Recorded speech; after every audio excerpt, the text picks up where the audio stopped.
Good morning.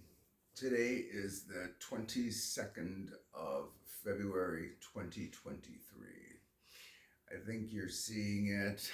I kind of always start off my videos the same way, but today I'm really feeling my conditions. It's been a bit of a rough couple of days plus that I've been not doing the best, but doing my best with what I've got.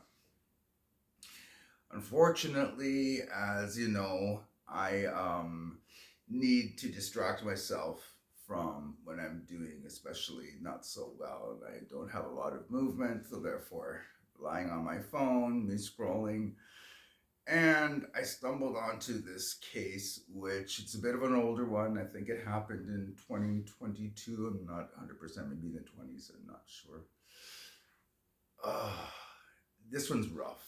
So the heads up is if you have a weak heart, if you can't handle family tragedy, if you can't handle men behaving badly, you might not want to tune in for this one. I'm talking about Rowan Baxter. Stumbled onto this story. The algorithm sent me this story that took place in Australia, like I said, a couple of years ago. This guy is a horror. Almost from the get go, from the way they were explaining it, how he ended up finding a woman that would marry him. He must have had some charm somewhere, but wow. I guess you could say he's attractive. He was one of these steroid body enhancing guys. So he met this woman, Hannah's her name, and they hit it off. So I guess he had some charm. They were both into fitness. They opened a gym together. They worked together. They lived together. They loved together, or their version of love. Anyways, from all outwards perception, she was a decent human being. Unfortunately, and this is where it gets creepy, she was better at the business side of their business. They were both fitness instructors, and she was better at it. She had better people skills. She had better clientele. She had clientele that stuck with her program. He didn't. Apparently, being the misogynist that he is, this infuriated him, and he took it out on her. By the time it got bad, they already had 3 kids. And they were just cute as buttons. I'm guessing the youngest was maybe 3. The oldest, I'm guessing, about 8. There was 3 of them. Delightful family. I've seen the family pictures, and they look just great. They heartwarming. They were wonderful looking as a team. Apparently, though, and I'm not blaming the steroids, but the steroids couldn't have helped. But he obviously was resenting her for being more successful than he was. I guess he was one of these typical, not typical, but he was one of these men who saw himself as a superior over the. He was a misogynist. I mean, let's call a spade, and that he was being shown up by a woman. Obviously, did not sit well with him. Unfortunately, it would seem that she didn't seem to accept that she was being abused. He did the whole isolating her, obviously name calling, putting her down, all that kind of stuff. And she looked the type, from what I've seen, anyways, and from what I'd heard, and stories from her parents, that kind of stuff. She seemed to deal with it to the best of her abilities until she had enough. And she finally had enough.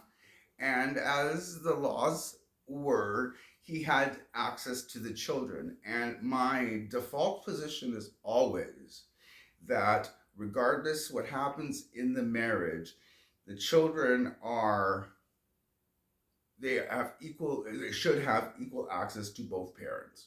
I do not believe that in taking, unless there's reasons for it, but both parents should be in the lives of their children.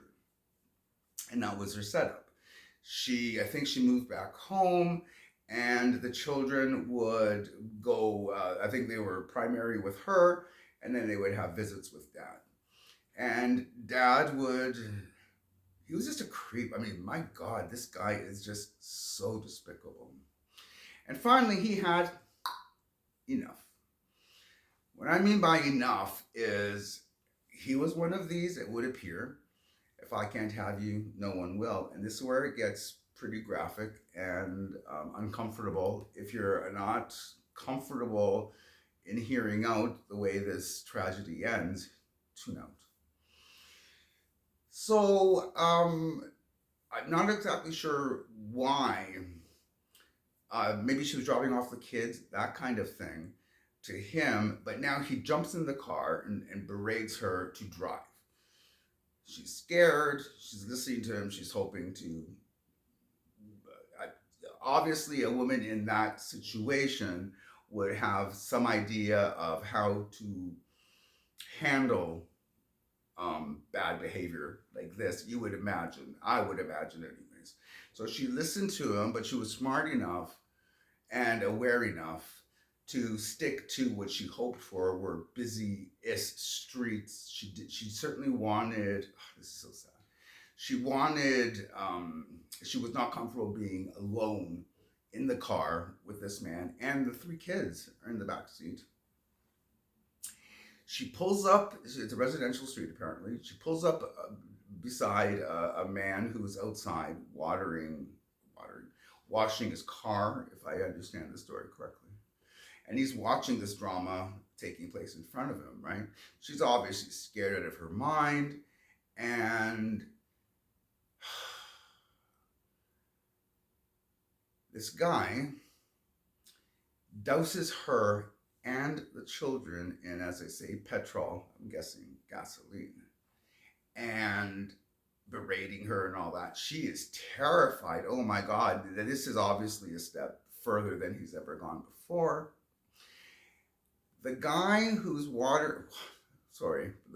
washing his car is approaching the car that they're in to see if he could be of assistance and what's going on. He says that Baxter looked at him make eye contact. He apparently did not mind having an audience for this.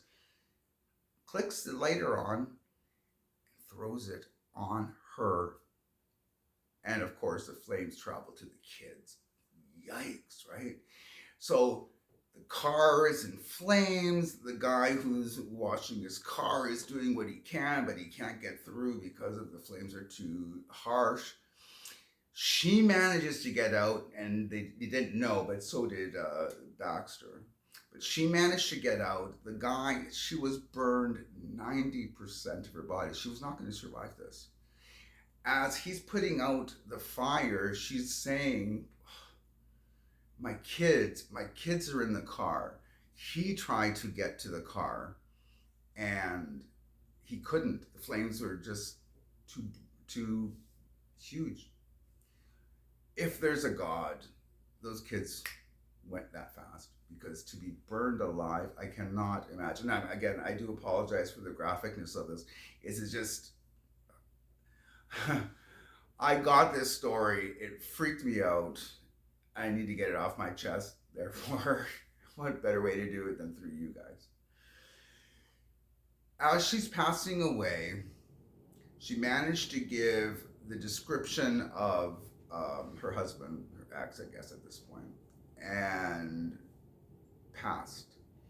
He had gotten out of the car, and once he was assured that the destruction, the horror, evil that he had just done is complete, the death of his children, the death of his wife, he pulls out a gun and shoots himself. If I can't have you, no one else will. Oh my God. I'm sorry. I cannot believe that there are people like this in the world.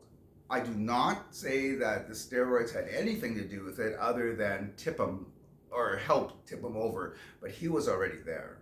I mean, misogyny is a thing, and in its worst forms, you can see it manifest in this tragedy of a story. Anyway, it's a bit of a lower key today, obviously.